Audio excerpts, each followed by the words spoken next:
High, আসসালামু আলাইকুম। আশা করি ভালো আছেন। এখন আমি আপনাকে দেখাবো যে কিভাবে আপনি আপনার ই-কমার্স ওয়েবসাইটে নতুন ইউজার বা এড করবেন। ওকে? বা আপনার টিম মেম্বার এড করবেন যেন তারাও আপনার সাইটে কাজ করতে পারে। সো এটা করার জন্য সর্বপ্রথম আপনি আপনার ই-কমার্স ওয়েবসাইটে লগইন করবেন। করার পরে আপনি দেখতে পারবেন যে এরকম একটা অপশন আছে যে মাল্টি ইউজার ম্যানেজার নামে একটা অপশন আছে বা ম্যানেজার আছে। এটার মধ্যে আপনি ক্লিক করবেন। এটাতে ক্লিক করে আপনার সামনে এরকম একটা ইন্টারফেস আসবে।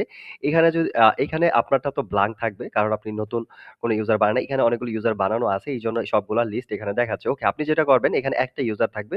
আ মে মেইন ইউজারটা, অ্যাডমিনটা। ওকে, তো আপনি যেটা করবেন এই রাইট সাইড, লেফট সাইড নেমে দেখতে পারবেন এড ইউজার্স নামে একটা অপশন আছে। তো এটার মধ্যে আপনি ক্লিক করবেন।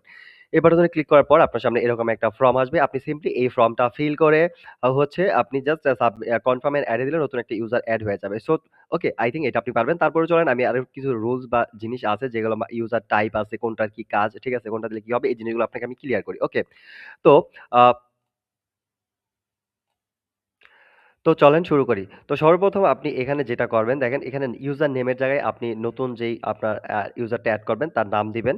এখানে প্রাইমারি ইমেইল অর ফোন। এইখানে আপনি একটা ইমেইল বা ফোন নাম্বার দিবেন। যেটা দিয়ে সে হচ্ছে লগইন করবে। ওকে? তার মেইন অ্যাকাউন্ট হবে, ইউজার নেম হবে। ওকে? দেন আপনি পাসওয়ার্ড দিবেন। আ এমন একটা পাসওয়ার্ড দিবেন যেটা মনে রাখবেন যেটা হচ্ছে আপনি তাকে দিয়ে দিলে সে এটা দিয়ে লগইন করবে। ওকে? সে এই ইউজার নেমটা আর পাসওয়ার্ডটা দিবে। আপনি যেখানে গিয়ে যে স্ল্যাশ দিয়ে অ্যাডমিন লিখে লগইন করেন সেম ফর্মেই সে লগইন করবে।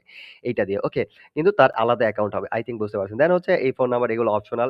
এটা দিবেন, হ্যাঁ, জেন্ডারটা দিবেন। দেন হচ্ছে অ্যাড্রেসটা হচ্ছে আপনি আ অ্যাড্রেস অপশনাল দিলে দিলেন, না দিলে দিলেন। বাট তারপরে হচ্ছে টাইপ হচ্ছে সিলেক্ট ইউজার টাইপ। এইটা সবচেয়ে ইম্পোর্টেন্ট। ওকে? আ এইটা হচ্ছে আপনার সবচেয়ে ইম্পোর্টেন্ট। এটা আমি এক্সপ্লেইন করতেছি। বাট তার আগে আমি আরেকটা জিনিস এখানে বলে নেই। এইখানে যে প্রাইমারি ইমেইল আর ফোন নাম্বারটা দিবেন, এইটা অবশ্যই নতুন একটা ইমেইল বা ফোন নাম্বার হইতে হবে। যেটা দিয়ে কাস্টমার অ্যাকাউন্ট আছে বা অর্ডার করা আছে, ওই ধরনের অ্যাকাউন্ট দিলে কিন্তু এটা মানে ইউজার অ্যাকাউন্ট ক্রিয়েট করতে পারবে না। সো নতুন একটা ফোন নাম্বার বা ইমেইল অ্যাড্রেস এখানে দিবেন। এটা খেয়াল রাখেন। ওকে? দেন সবচেয়ে ইম্পোর্টেন্ট যে বিষয়টা সেটা হচ্ছে সিলেক্ট ইউজার টাইপ। এইটাতে আপনি ক্লিক করে দেখতে পারবেন admin manager, software, order confirm, assistant. So আপনি কোনটা দিবেন। ওকে?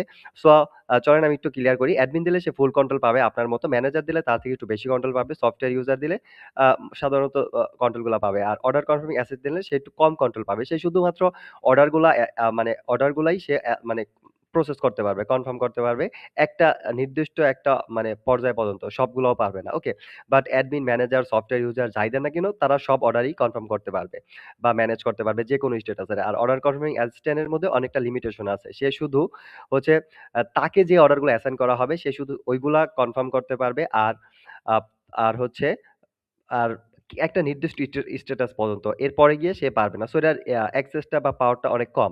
সো তারপরেও চলেন আমি আরেকটু ক্লিয়ার করি। তাহলে আরো ভালো বুঝবেন। ওকে? সো মনে করেন আপনার আপনি যদি অর্ডার কনফার্মিং আছেন, মনে করেন আপনি কি বলে এই যে অর্ডার কনফার্মিং অ্যাসিস্ট্যান্ট দিয়ে একটা ইউজার ক্রিয়েট করছেন। ওকে? এখন মনে করেন সে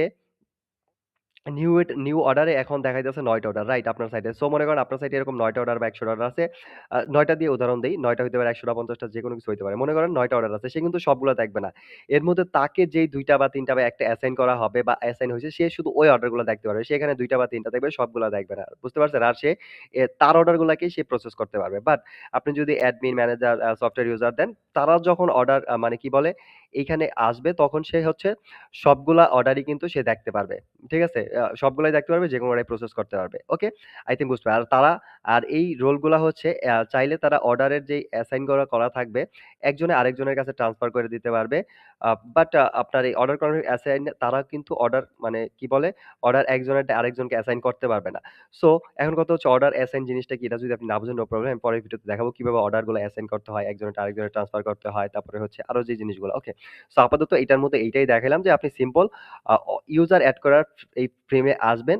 জাস্ট সিম্পল এই জিনিসগুলা দিয়ে কনফার্ম বাটনে ক্লিক করলেই একটা নতুন ইউজার এড হয়ে যাবে। আর ইউজারটা এইখানে লিস্টে এড হয়ে যাবে। ওকে?